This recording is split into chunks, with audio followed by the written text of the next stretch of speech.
الرحمن الرحیم۔ السلام علیکم۔ میں IYS کی ٹیچر آپ سے مخاطب ہوں۔ امید کرتی ہوں کہ آپ سب بھی خیریت سے ہوں گے۔ آج کی تدریس سے متعلق کچھ ہدایات ہیں جن پر عمل کیجیے۔ نمبر 1، رف کاپی اور پینسل اپنے ساتھ رکھیں۔ نمبر 2، دوران تدریس ذہن میں آنے والے سوالات لکھتے رہیں۔ آپ کے تمام سوالات کے جوابات لیکچر کے آخر میں دیے جائیں گے۔ آپ اپنے کیمرے اور مائک کو بند رکھیں گے، بند نہ کرنے کی صورت میں آپ کو ریموو کر دیا جائے گا۔ نمبر 3، اپنا تمام مشقی کام فیئر کاپی میں کیجیے۔ ہم آج جماعت دہم کی غزل ادا جعفری کی غزل ہونٹوں پہ کبھی ان کے میرا نام بھی آئے پڑھیں گے۔ آپ نہم دہم جماعت سندھ ٹیکسٹ بک جامشورو کی کتاب کا صفحہ نمبر 182 کھول لیجیے۔ قبل اس کے کہ ہم شاعر کا تعارف پڑھیں، تھوڑا سا دیکھ لیں کہ غزل کہتے کسے ہیں۔ غزل عربی زبان کا لفظ ہے۔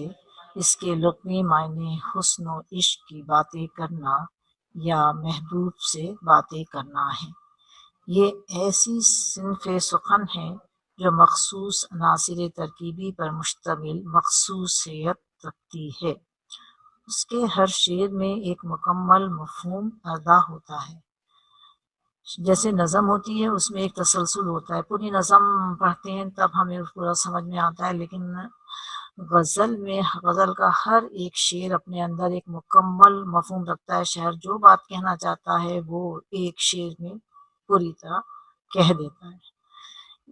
غزل کے پہلے شعر کے دونوں مصرے ہم قافیہ ہوتے ہیں، اسے مطلع کہتے ہیں۔ یعنی مطلع کے لیے شعر کے دونوں مصروں کا ہم قافیہ ہونا ضروری ہے۔ اگر کسی غزل میں پہلے شعر کے بعد دوسرے شعر کے بھی دونوں مصرے ہم قافیہ ہوں تو اسے حسن مطلع کہتے ہیں۔ یعنی بعض اوقات شاعر مطلع کہتا ہے، مطلع کے دونوں مصروں میں ہم قافیہ ہوتے ہیں، لیکن کبھی کبھی ایسا بھی ہوتا ہے کہ شاعر غزل کا دوسرا شعر بھی ایسا کہتا ہے کہ جس میں دونوں مصرے ہم قافیہ ہوتے ہیں، تو اسے ہم مطلع تو نہیں کہیں گے، حسن مطلع اسے کہتے ہیں۔ یعنی یہ مطلع نہیں ہے لیکن اس کے اندر مطلع جیسی خوبی پائی جاتی ہے۔ مطلع کے سوا باقی اشعار میں ہر دوسرے مصرے میں قافیے کا ہونا ضروری ہے، کیونکہ قافیے کے بغیر غزل مکمل نہیں ہوتی۔ غزل کے لیے ردیف کا ہونا ضروری نہیں ہے۔ کہ ردیف کسے کہتے ہیں؟ یعنی وہ ایک جیسے الفاظ جو قافیے کے بعد غزل میں بار بار آتے ہیں وہ ردیف کہلاتے ہیں۔ غزل کے لیے قافیے کا ہونا ضروری ہے لیکن ردیف کا ہونا ضروری نہیں ہے۔ اگر شاعر ردیف استعمال کرتا ہے تو ٹھیک ہے، اور اگر ردیف استعمال نہیں کرتا، قافیے پر ہی اپنے شعر کا اختتام کر دیتا ہے تو بھی صحیح ہے۔ غزل کا آخری شعر مقطع کہلاتا ہے، جس میں شاعر اپنا تخلص استعمال کرتا ہے۔ یعنی مقطع کے لیے شاعر کا تخلص ہونا ضروری ہے، اور آپ جانتے ہیں تخلص ہے کیا؟ تخلص وہ مختصر نام ہے جو شاعر اپنے کلام میں استعمال کرتا ہے۔ اب غزل میں صرف حسن و عشق کی باتیں ہی نہیں کی جاتی، یعنی پہلے جو غزلیں لکھی جاتی تھی اس کے اندر صرف حسن و عشق کی باتیں ہی ہوتی تھی، لیکن اب غزل کا دامن بہت وسیع ہو گیا ہے۔ اب اس میں ہر قسم کے موضوع کو، چاہے وہ تصوف ہو، اخلاق ہو، سیاست ہو، مناظر فطرت ہو، معاشرت ہو، یعنی ہر قسم کے موضوع کو غزل کا حصہ بنایا جا سکتا ہے۔ تو چلیں اب اس کے بعد آ جائیے، ہماری جو غزل ہے یہ اس کی شاعرہ ہیں ادا جعفری۔ تھوڑا سا ہم ان کے بارے میں کا تعارف پڑھ لیں۔ ادا جعفری کا اصل نام عزیز جہاں تھا۔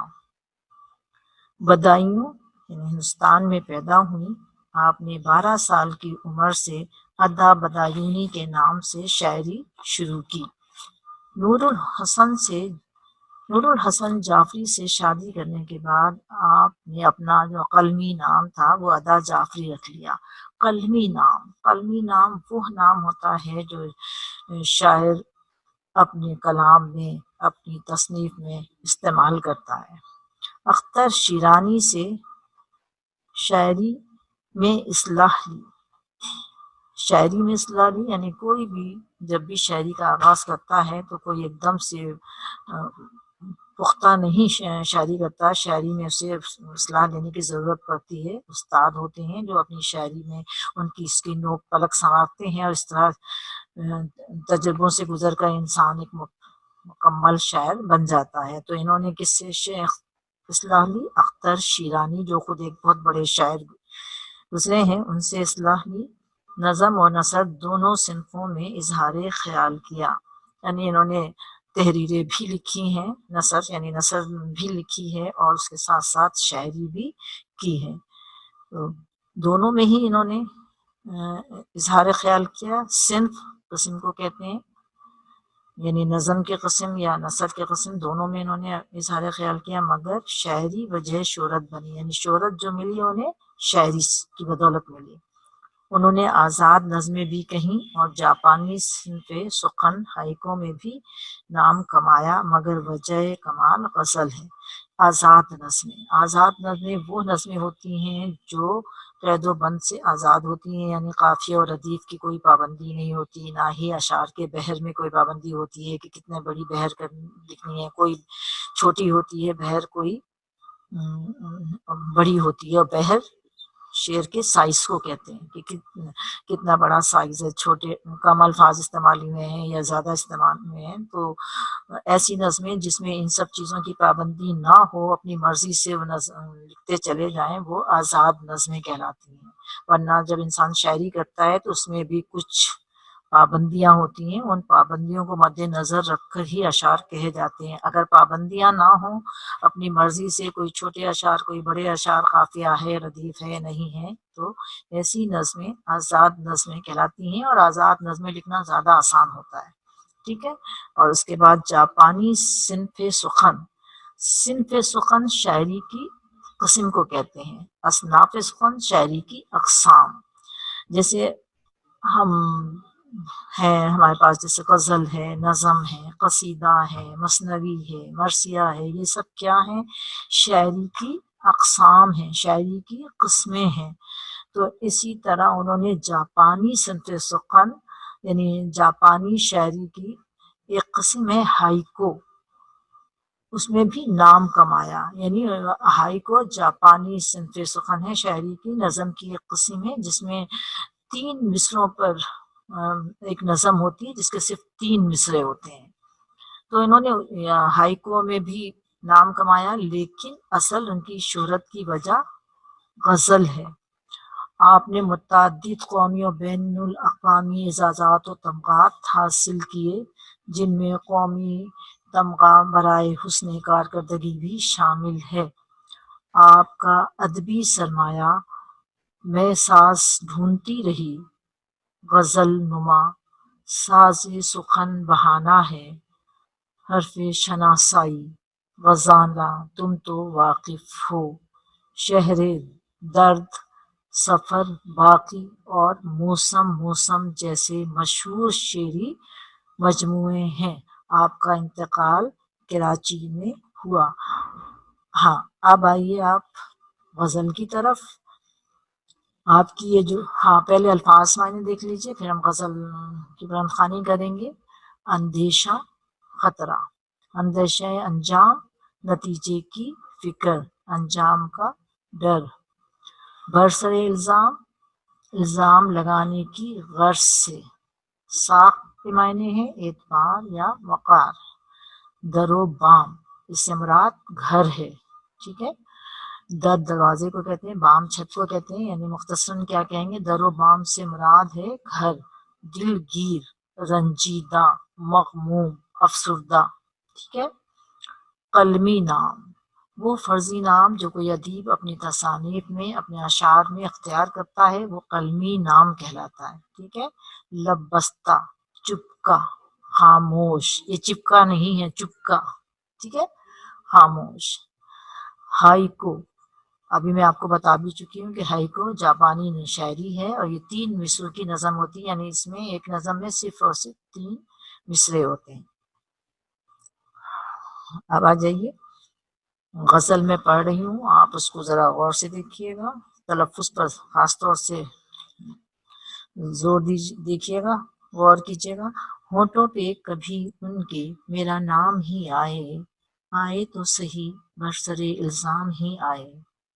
حیران ہیں لب بستہ ہیں دل گیر ہیں غنچے، خوشبو کی زبانی تیرا پیغام ہی آئے. کیا راہ بدلنے کا گلہ ہم سفروں سے، جس راہ سے چلے تیرے در و بام ہی آئے. تھک ہار کے بیٹھے ہیں سرے کوئے تمنا، کام آئے تو پھر جذبہ ناکام ہی آئے. باقی نہ رہے ساق ادا دشت جنوں کی، دل میں اگر اندیشہ انجام ہی آئے. ماخوذ کس سے ہے؟ شہر درد، ان کا وہ کتاب ہے شاعری کی، شہر درد، یہ اس سے یہ غزل ماخوذ ہے. چلیں اب آ جائیے آپ تشریح کی طرف. سب سے پہلے دیکھ لیجئے کہ یہ عشقیہ شاعری ہے، اور عشقیہ شاعری بھی کون سی؟ عشق مجازی. شاعری 2 قسم کی ہوتی ہے، عشق حقیقی اور عشق مجازی. عشق حقیقی وہ شاعری ہے جو اللہ اور اس کے رسول کے لیے کی جاتی ہے، عشق حقیقی کہلاتی ہے. اور مجازی غیر حقیقی شاعری وہ کہتے ہیں جو اللہ تعالیٰ کے لیے نہیں ہوتی بلکہ دنیاوی لحاظ سے ہوتی ہے، تو یہ ہے مجازی شاعر. ٹھیک ہے، مجازی غزل ہے، عشق مجازی اس کے اندر بیان کیا گیا ہے. ہونٹوں پہ، آیت تشریح کی طرف. ہونٹوں پہ کبھی ان کے میرا نام ہی آئے، آئے تو صحیح برسرے الزام ہی آئے. برسرے الزام، الزام کی غرض سے. شعر پڑھا آپ نے، سمجھ میں آیا ہوگا کہ کیا کہتے ہیں شاعرہ کہ ہونٹوں پہ کبھی ان کے میرا نام ہی آئے، آئے تو صحیح برسرے الزام ہی آئے. یعنی اپنے محبوب سے مخاطب ہیں کہ میرا جو محبوب ہے میں اس سے بے انتہا محبت کرتی ہوں. مجھے اس کائنات میں اپنے محبوب کے سوا کچھ نظر نہیں آتا، لیکن میرا محبوب بہت ہی بے وفا ہے، کبھی میری محبت کا جواب محبت سے نہیں دیتا. یعنی کہتی ہیں کہ میں تو بے انتہا محبت کرتی ہوں، ہونا تو یہ چاہیے کہ بندہ جس شخص سے محبت کرتا ہے تو اسے بھی محبت کا جواب محبت سے دینا چاہیے، لیکن میرے ساتھ ایسا نہیں ہے. میں اپنے محبوب سے محبت تو کرتی ہوں لیکن میرا محبوب مجھ سے محبت نہیں کرتا، کبھی بھی مجھ سے میری محبت کا جواب محبت سے نہیں دیتا. چنانچہ شاعرہ کہتی ہیں کہ میرے محبوب کے ہونٹوں پر کبھی میرا نام ہی آ جائے، چاہے وہ مجھ پر کوئی الزام ہی لگا کر میرا نام لے، یہ میری خواہش ہے کہ وہ کسی بہانے ہی مجھے یاد تو رکھے. یعنی اگر عام طریقے سے وہ میرا نام نہیں لے سکتا، محبت کا جواب محبت سے نہیں دے سکتا، تو کوئی الزام بھی مجھ پر لگا دے، کوئی الزام لگا کر ہی میرا نام لے لے، کسی بہانے اس کے ہونٹوں پر میرا نام آ جائے. میرے لیے اس کا نام لینا ہی، چاہے الزام کے ذریعے سے آئے، میرے لیے خوشی کا باعث ہوگا کہ چلو کسی بہانے تو میرے محبوب نے مجھے یاد رکھا. اگلا دیکھیے. حیران ہیں لب بستہ ہیں دلگیر ہیں غنچے، خوشبو کی زبانی تیرا پیغام ہی آئے. لب بستہ خاموش، دلگیر ہیں اداس ہیں رنجیدہ ہیں، غنچے کلی کو کہتے ہیں، پھولوں کی جو کلیاں ہوتی ہیں وہ غنچے کہلاتے ہیں. خوشبو کی زبانی تیرا پیغام ہی آئے. خوشبو کی زبانی یعنی پھولوں کی خوشبو کے ذریعے، جب ہوا چلتی ہے پھول کی خوشبو پھیلتی ہے تو وہ یہ کہہ رہی ہے خوشبو کے ذریعے ہی تیرا پیغام آئے. یعنی شاعرہ تشریح دیکھیے اس کی کہ شاعرہ کہتی ہیں کہ میں اپنے محبوب سے بے انتہا محبت کرتی ہوں لیکن میری محبت یک طرفہ ہے، وہ میری محبت کا جواب محبت سے اور پیار سے نہیں دیتا.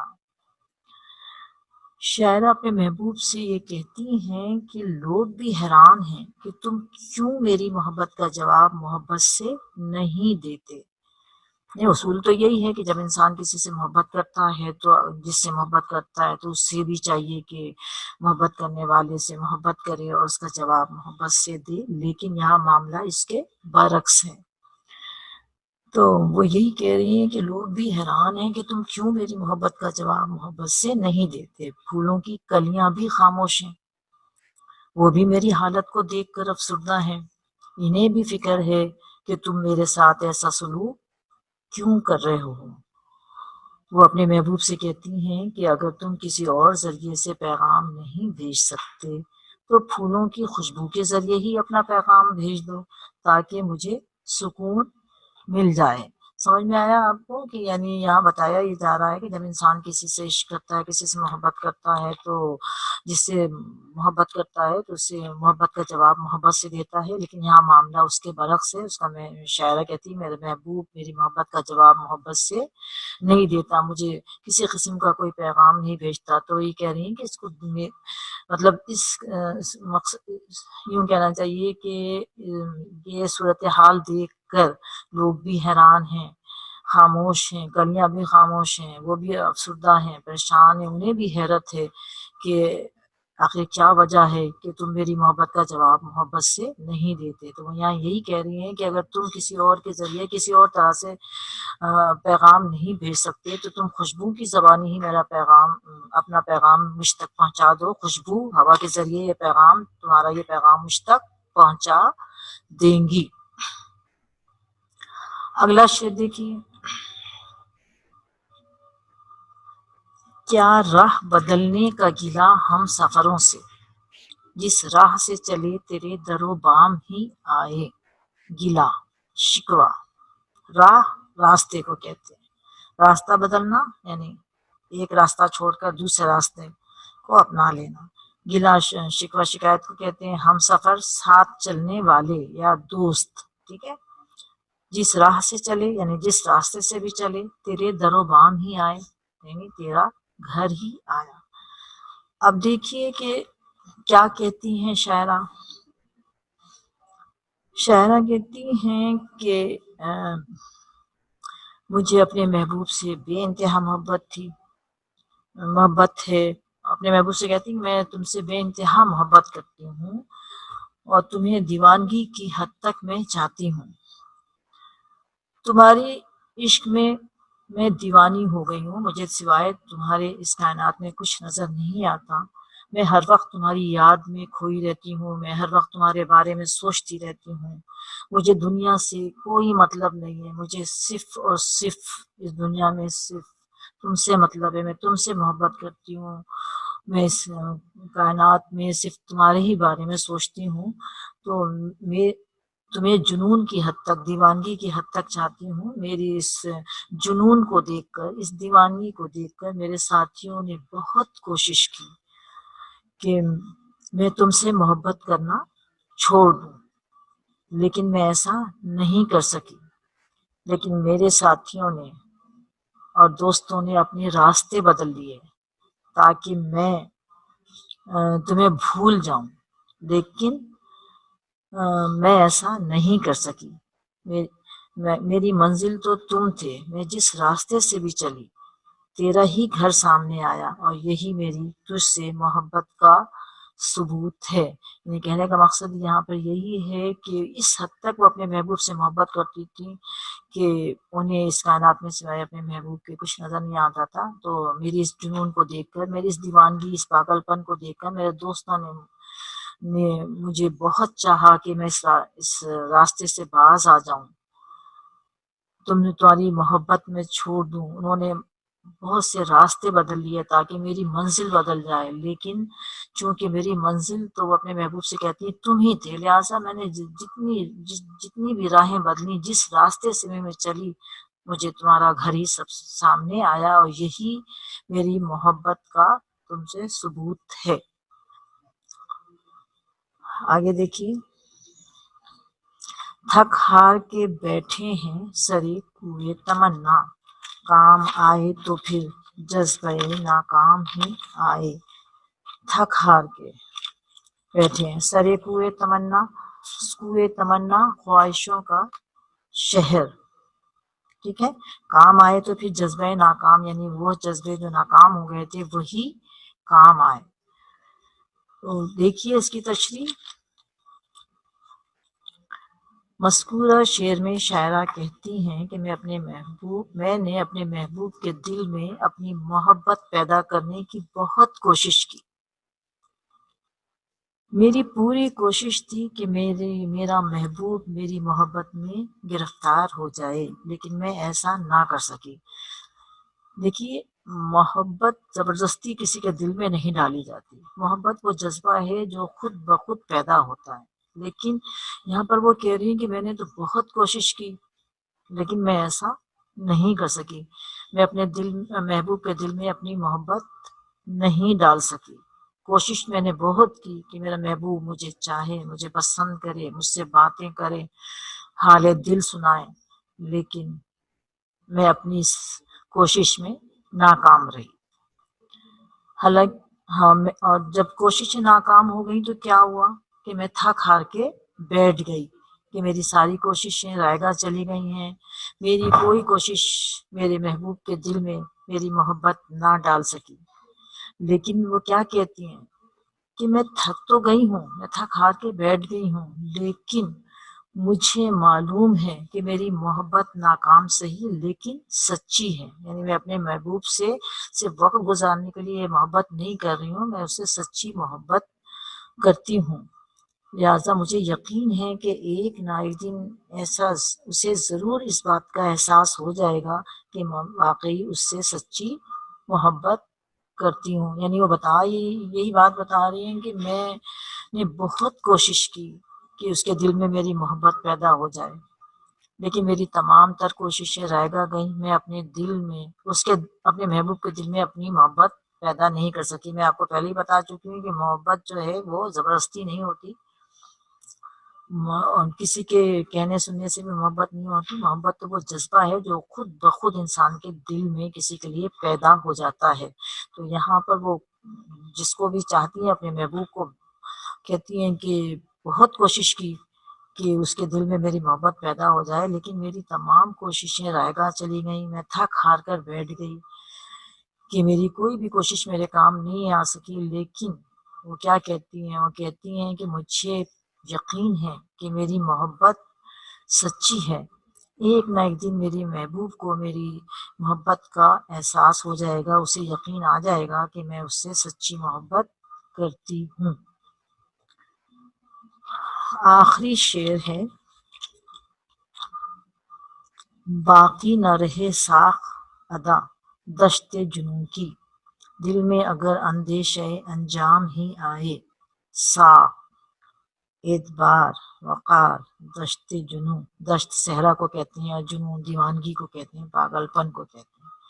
دل میں اگر اندیشہ انجام ہی آئے، اندیشہ انجام، اندیشہ خطرے کو کہتے ہیں، انجام کا ڈر، خوف. شعر دیکھیے. باقی نہ رہے ساخ ادا دشت جنوں کی، ادا شاعر کا تخلص ہے، ساخ اعتبار وقار کو. تو کیا کہتی ہیں شاعرہ؟ کہتی ہیں کہ انسان جب کسی سے عشق کرتا ہے تو وہ اس کے عشق میں اتنا ڈوب جاتا ہے کہ وہ اپنے آپ کو فراموش کر بیٹھتا ہے، اسے اپنا ہوش نہیں ہوتا. وہ اپنے محبوب کے عشق میں دیوانہ ہو جاتا ہے، وہ اپنے انجام سے بے خبر عشق کیے جاتا ہے، اگرچہ اسے پتا ہوتا ہے کہ اس عشق کا انجام کیا ہونا ہے، لیکن اس کے باوجود وہ عشق کیے جاتا ہے. یعنی کہنے کا مقصد یہی ہے کہ جب انسان کسی کے بھی عشق میں گرفتار ہوتا ہے تو وہ اس حد تک اس کے عشق میں گرفتار ہو جاتا ہے کہ اسے کائنات میں سوائے اپنے محبوب کے کچھ نظر نہیں آتا، اور وہ اپنی ذات کو فراموش کر بیٹھتا ہے. اس سے اٹھتے بیٹھتے چلتے پھرتے سوتے جاگتے صرف اور صرف اپنا محبوب ہی ہر طرف نظر آتا ہے. وہ دیوانہ ہو جاتا ہے، عشق میں پاگل ہو جاتا ہے، اور اس سے اپنے انجام کی فکر نہیں ہوتی. اگرچہ اسے پتا ہوتا ہے کہ اس عشق کا انجام کیا ہونا ہے، لیکن اس کے باوجود وہ اپنے انجام کی فکر کیے بغیر عشق کیے جاتا ہے. آگے وہ کیا کہتی ہے کہ دل میں اگر اندیشہ ہے انجام ہی آئے، باقی نہ رہے ساق ادا دشت جنوں کی۔ دل میں اگر اندیشہ ہے انجام ہی آئے، کہ اگر دل میں یعنی اگر انجام کا ڈر آئے، اسے پتا ہو کہ اس کا انجام کیا، اگر یہ دل میں یہ شک پیدا ہو جائے تو وہ محبت نہیں کر سکتا۔ ایک عشق کرنے والا، ایک عاشق اپنے انجام سے بے پرواہ ہو کر، دنیا والوں کے ڈر و خوف سے بے پرواہ ہو کر وہ عشق کیے جاتا ہے۔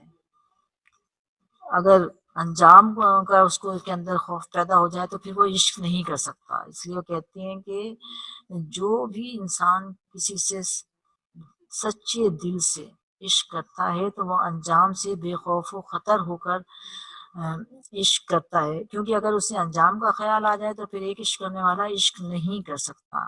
تو ایک عاشق اپنے عشق کا بھرم قائم رکھنے کے لیے اپنے انجام سے بے خبر ہو کر عشق کرتا ہے، اور وہ یہی کہہ رہی ہیں کہ اسے جو بھی کوئی انسان کسی سے عشق کرتا ہے تو اسے اپنے انجام سے بے خبر ہو کر عشق کرنا چاہیے، کیونکہ اگر انجام کا خوف اس کے اندر پیدا ہو جائے تو وہ کبھی عشق نہیں کر سکتا۔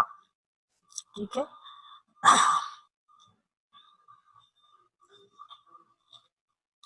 اب دیکھیے آپ کہ یہاں پر الفاظ و تراکیب کے مفہوم، آپ الفاظ معنی میں سب لکھا ہوا ہے۔ یہ الفاظ معنی آپ کو الگ سے کرنے کی ضرورت نہیں ہے، جب آپ اشعار کی تشریح کریں گے تو پھر آپ الفاظ کے معنی اسی میں لکھیے گا، الگ سے لکھنے کی ضرورت نہیں ہے۔ اس کے بعد نا اشعار کا مطلب، یہ تو آپ کو ساری غزلوں کے اشعار کی تشریح آپ کو کرنی ہے، ابھی میں آپ کو تعارف بتا دوں گی۔ یہ دیکھ لیجئے، جیم پہ آئیے۔ اس نظم میں قافیہ، ردیف، تخلص، مطلع اور مقطع کی نشاندہی کیجیے۔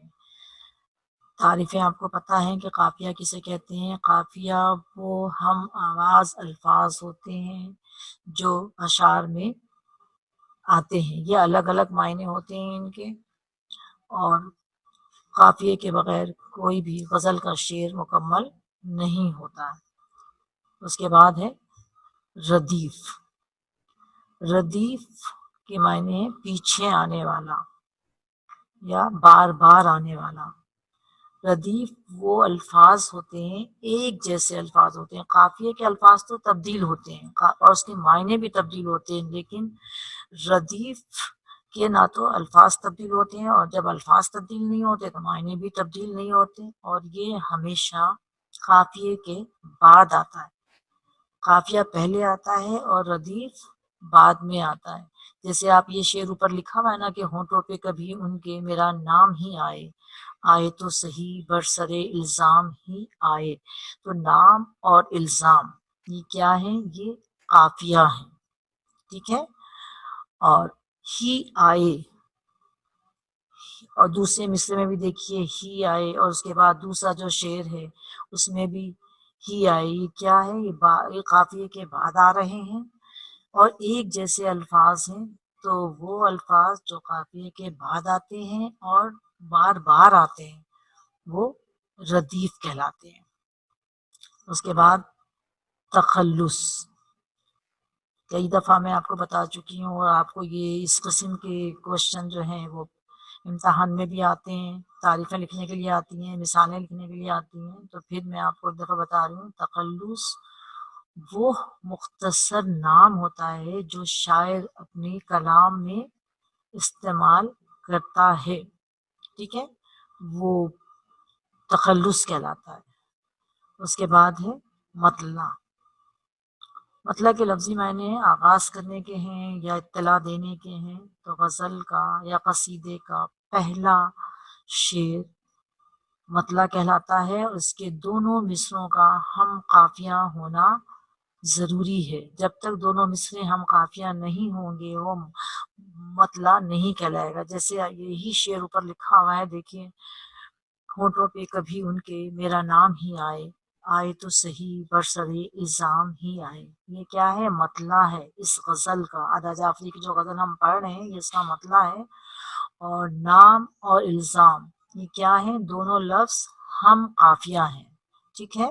تو یہ مطلع کہلاتا ہے، یعنی غزل کا وہ غزل یا قصیدے کا وہ پہلا شعر جس کے دونوں مصرے ہم قافیہ ہوتے ہیں، مطلع کہلاتا ہے۔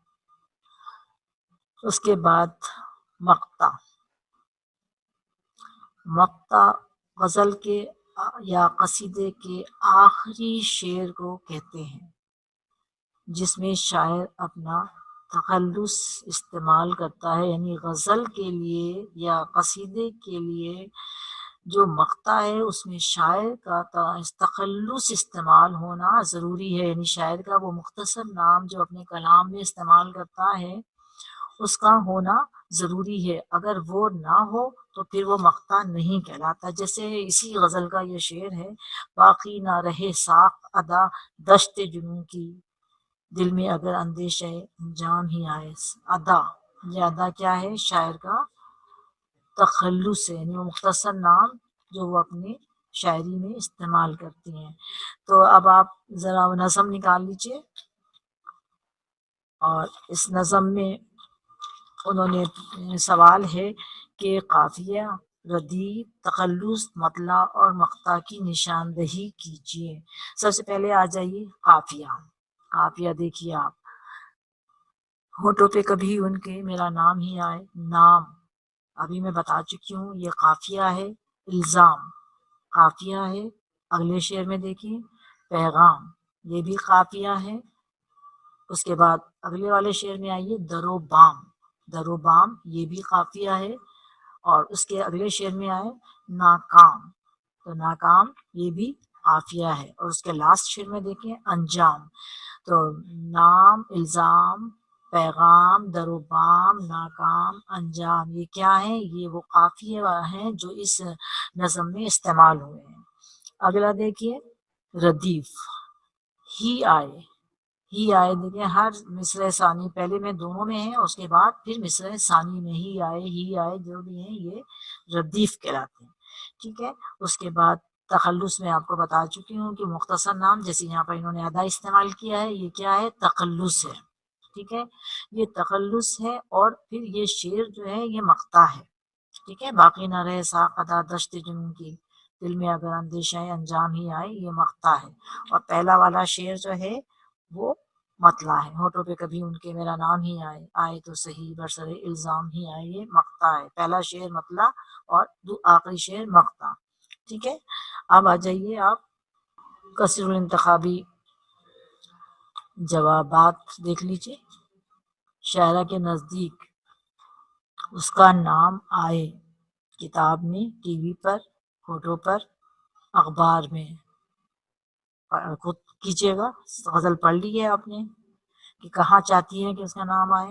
اس کے بعد بے دیکھیے، شاعرہ نے اپنے شعر میں گلہ کیا ہے، کس سے کیا ہے؟ دنیا کے لوگوں سے، دوستوں سے، شاعروں سے، ہم سفروں سے۔ کس سے گلہ کیا ہے؟ پتہ ہے، ہم سفروں سے کیا ہے، ٹھیک ہے۔ آگے دیکھیے، اس غزل کے مقطع میں شاعرہ نے اپنا تخلص استعمال کیا ہے۔ کون سا تخلص استعمال کیا ہے؟ انجام، جنوں، ادا اور ساق۔ کیا تخلص ہے؟ کر لیں گے آپ، ٹک لگا لیں گے۔ اس غزل کی ردیف ہے نام، ادا، در و بام، ہی آئے، بہت اچھی طرح سے میں آپ کو بتا چکی ہوں، ٹھیک ہے۔ اس کے بعد دیکھیے خوشبو کی زبانی تیرا خوشبو کی زبانی تیرا، آپشن دیکھیے، انعام ہی آئے، نام ہی آئے، پیغام ہی آئے، پیام ہی آئے۔ آپ کو جو شعر میں لکھنا ہے کہ پیام اور پیغام کے معنی ایک ہی ہیں، لیکن آپ کو جو شعر میں لفظ استعمال ہوا ہے اس پر آپ کو ٹک لگانا ہے، اور شعر میں کون سا لفظ استعمال ہوا ہے؟ پیغام، ٹھیک ہے۔ اب آ جائیے آپ، اگلا کوشچن ہے درج ذیل الفاظ کی جمع لکھیے۔ پیغام، جذبہ، الزام، انجام، ٹھیک ہے نا۔ پیغام کی جمع پیغامات، جذبے کی جمع جذبات، الزام کی جمع الزامات، انجام کی جمع انجام ہی ہے، ٹھیک ہے۔ سارے آپ کو کاپی پہ کرنا ہے تمام اشعار، لیکن اس سے پہلے کہ آپ شاعر کا تعارف دیکھ لیجئے، تعارف نکالیں۔ اور پینسل ہاتھ میں لے کے آپ صرف انڈر لائن کیجیے گا ادا جعفری کا اصل نام عزیز جہاں تھا۔ اس کے بعد آئیے اگلی لائن پر، آپ نے 12 سال کی عمر سے ادا بدایونی کے نام سے شاعری کی اور نور الحسن جعفری سے شادی کرنے کے بعد آپ نے اپنا قلمی نام ادا جعفری رکھ لیا۔ اختر شیرانی سے شاعری میں اصلاح لی، نظم و نثر دونوں صنفوں میں اظہار خیال کیا، مگر شاعری بجائے شہرت بنی۔ انہوں نے آزاد نظمیں بھی کہیں اور جاپانی صنف سخن ہائیکو میں بھی نام کمایا، مگر بجائے کمال غزل ہے۔ آپ نے متعدد قومی اور بین الاقوامی اعزازات و تمغات حاصل کیے، جن میں قومی تمغہ برائے حسن کارکردگی بھی شامل ہے۔ ٹھیک ہے، یہ اس کا تعارف ہے جو آپ نے غزل کی تشریح کرتے ہوئے آپ کو لکھنا ہے۔ اللہ حافظ۔